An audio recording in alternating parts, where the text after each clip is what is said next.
ಹೆಣ್ಣು ಒಲಿದರೆ ನಾರಿ, ಮುನಿದರೆ ಮಾರಿ ಎಂಬ ನಾಣ್ಣುಡಿಯನ್ನ ನೀವೆಲ್ಲ ಕೇಳಿಯೇ ಇರ್ತೀರಿ.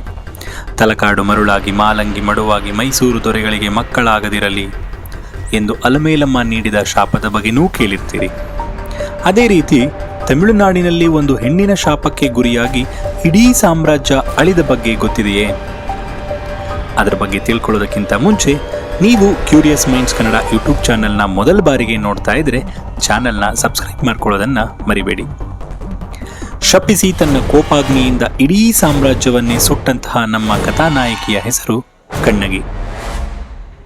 ಇಳಂಗೋ ಅಡಿಗಳ್ ಎಂಬ ತಮಿಳು ದಾರ್ಶನಿಕ ಕವಿಯಿಂದ ರಚಿತವಾದ ಶಿಲಪ್ಪಾದಿಗಾರಂ ಎಂಬ ಕೃತಿಯ ಕಥಾನಾಯಕಿಯೂ ಹೌದು. ಕಾವೇರಿ ನದಿ ತೀರದಲ್ಲಿ ಕಾವೇರಿ ಪಟ್ಟಣಂನ ರಾಜಧಾನಿಯಾಗಿದ್ದ ಪೋಹಾರ್ ಎಂಬ ಊರಿನ ಹೆಣ್ಣು ಮಗಳು ನಮ್ಮ ಕಣ್ಣಗಿ. ಅಲ್ಲಿನ ಶ್ರೀಮಂತ ವ್ಯಾಪಾರಿ ಮಾಯನಾಯಕನ ಮಗಳಾದ ಕಣ್ಣಗಿಯನ್ನ ಅದೇ ಊರಿನ ವ್ಯಾಪಾರಿಯ ಮಗ ಕೋವಲನ್ಗೆ ಕೊಟ್ಟು ಮದುವೆ ಮಾಡುತ್ತಾರೆ. ಇಬ್ಬರ ಸಂಸಾರ ಚೆನ್ನಾಗಿಯೇ ನಡೆದುಕೊಂಡು ಹೋಗುತ್ತಿದ್ದ ಸಂದರ್ಭದಲ್ಲಿ ಆ ಊರಿಗೆ ಅಪ್ಸರೆಯಂತಹ ಸುಂದರಿ ನಾಟ್ಯ ಪ್ರದರ್ಶನಕ್ಕಾಗಿ ಬರುತ್ತಾಳೆ. ಆಕೆಯ ಹೆಸರು ಮಾಧವಿ. ಚೋಳರ ರಾಜಧಾನಿಯಾದ ಕಾವೇರಿ ಪಟ್ಟಣಂನಲ್ಲಿ ಇಂದ್ರನ ಪೂಜಿಸಲು ಏರ್ಪಡಿಸಿದ್ದ ಜಾತ್ರೆಯಲ್ಲಿ ನೃತ್ಯ ಮಾಡಲು ಮಾಧವಿ ಬಂದಿರುತ್ತಾಳೆ. ಆಕೆಯೂ ಸಹ ತನ್ನ ಮೊದಲ ನೋಟದಲ್ಲಿಯೇ ಕೋವಲನ್ನ ಪ್ರೀತಿಗೆ ಮಾರು ಹೋದಳು.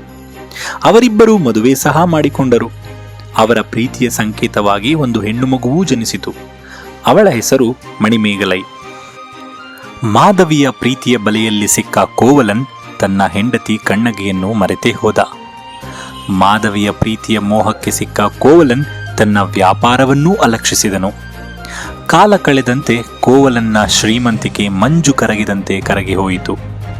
ಇದೇ ಸಂದರ್ಭದಲ್ಲಿ ಚೋಳ ದೊರೆಯು ಮಾಧವಿಯನ್ನ ನೃತ್ಯೋತ್ಸವಕ್ಕೆ ಆಹ್ವಾನಿಸಿದನು. ಈ ನೃತ್ಯೋತ್ಸವದಲ್ಲಿ ಮಾಧವಿಯು ತನ್ನ ಮಾದಕ ನೃತ್ಯದಿಂದ ಎಲ್ಲರ ಮನಸೂರೆಗೊಂಡಳು. ಈ ನೃತ್ಯದಿಂದ ಕೋವಲನ್ನ ಮನಸ್ಸು ಛಿದ್ರವಾಯಿತು.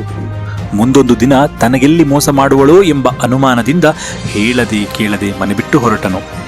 ಅಷ್ಟರ ವೇಳೆಗೆ ಅವನ ಸಂಪತ್ತೆಲ್ಲ ಖಾಲಿಯಾಗಿರುತ್ತದೆ. ಇದೆಲ್ಲ ಆದ ನಂತರ ಆತನಿಗೆ ನೆನಪಾದದ್ದು ತನ್ನ ಹೆಂಡತಿ ಕಣ್ಣಗಿ. ಇನ್ನಾದರೂ ಆಕೆಯ ಜೊತೆ ನೆಮ್ಮದಿಯಿಂದ ಇರೋಣ ಎಂದು ಕಣ್ಣಗಿಯ ಬಳಿ ಬರುತ್ತಾನೆ. ಗಂಡನ ಬರುವಿಕೆಗಾಗಿ ಪೂಜೆ ಪುನಸ್ಕಾರಗಳಲ್ಲಿ ತೊಡಗಿದ್ದ ಕಣ್ಣಗಿಗೆ ಅತೀವ ಸಂತೋಷವಾಯಿತು. ಕೋವಲನ್ ದುಃಖದಿಂದ ತನ್ನ ತಪ್ಪಿಗೆ ಕ್ಷಮೆಯಾಚಿಸುತ್ತಾನೆ. ಖಾಲಿ ಕೈಲಿ ಬಂದಿದ್ದ ಕೋವಲನ್ಗೆ ಕಣ್ಣಗಿ ಸಾಂತ್ವನ ಹೇಳುತ್ತಾಳೆ. ತನ್ನ ತಂದೆ ಕೊಟ್ಟ ಬೆಲೆ ಬಾಳುವ ಕಾಲಂದಿಗೆಯ ಬಗ್ಗೆ ಕೋವಲನ್ಗೆ ತಿಳಿಸುತ್ತಾಳೆ. ಇದನ್ನ ಮಾರಿ ಅದರಿಂದ ಬಂದ ಹಣದಿಂದ ಉತ್ತಮ ಜೀವನ ಸಾಗಿಸೋಣ ಎಂದು ಸಲಹೆಯನ್ನೂ ನೀಡುತ್ತಾಳೆ. ಮದುರೈ ಪಟ್ಟಣಕ್ಕೆ ಹೋಗಿ ಹೊಸ ಜೀವನ ಪ್ರಾರಂಭಿಸುವ ಬಗ್ಗೆ ಇಬ್ಬರೂ ತೀರ್ಮಾನಿಸಿದರು. ಈ ಕಾಲಘಟ್ಟದಲ್ಲಿ ಮದುರೈಯನ್ನ ಪಾಂಡ್ಯರಾಜ ನೆಡುಂಜಿಲಿಯನ್ ಆಳ್ವಿಕೆ ಮಾಡುತ್ತಿದ್ದನು. ಮದುರೈನ ಅಗ್ರಹಾರದಲ್ಲಿ ವಾಸವಿದ್ದ ಮಾದರಿ ಎಂಬ ವೃದ್ಧೆ ಕಣ್ಣಗಿ ಮತ್ತು ಕೋವಲನ್ಗೆ ಆಶ್ರಯ ನೀಡಿದರು.